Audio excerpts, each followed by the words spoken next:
once Quakers in the North decided to travel and speak truth, by 1658 they were coming to the United States, and some of the first people that came was Mary Fisher. And Mary Fisher and Anne Austen traveled across the seas. It's pretty wild territory here. Puritans were pretty strict here. They did not let Mary Fisher off the boat. She and Anne were accused of being witches, and all of their pamphlets were burned. And so 6 weeks later, they were shipped back home. However, Quakerism, the message spread, and it started. She was illiterate when she became a friend. She was like a servant woman, because the Friends, even in the 1650s, even though there wasn't any racial diversity, lots of social economic diversity, servants all the way to aristocrats like William Penn. And so she hadn't learned to read, but on the ship over, Anne pulled out the Bible and taught Mary how to read. So by the time she's 22 or so, she's preaching at the halls of University of Cambridge, which is a seminary, and Friends didn't believe that you needed a degree or to be a professor in order to speak with your lives. So then she and about 6 others decide to take a ship, and they go all the way down through the Mediterranean. They want to preach the good news to the Sultan of Turkey. And so they got shipwrecked.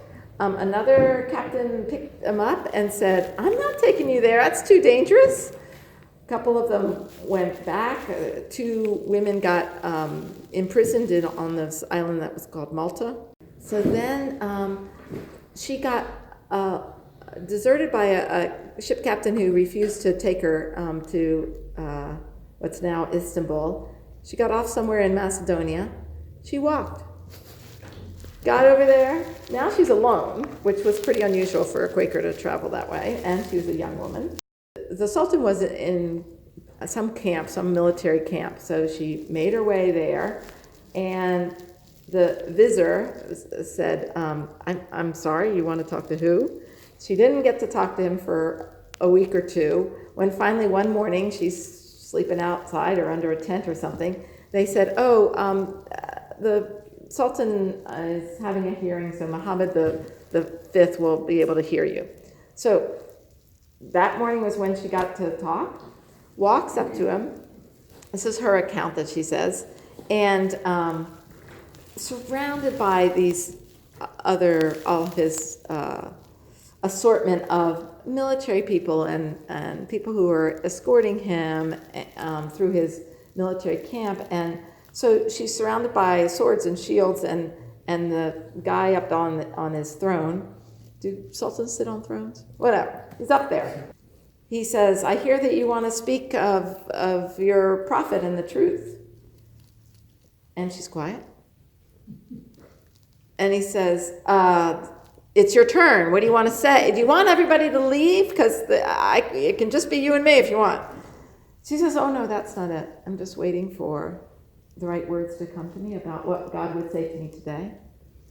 And so finally she speaks her truth, probably the same thing of like, the Spirit of the living God is within you. It can shine in dark places. We need to follow God's truth and not follow our own egos. And we don't know exactly her words, but when she stopped, he agreed. He says, that is truth. "And is that all you have?" And she goes, "I think so." And he says, "Well, what do you think about our prophet Muhammad?" And there was a pause, and nobody knows if she's walking into a trap or whether she's going to get out of there with her life. And she says, "I confess I have no experience of him, so I can't speak to that." And then he offers her, "Would you like an escort out of our country?"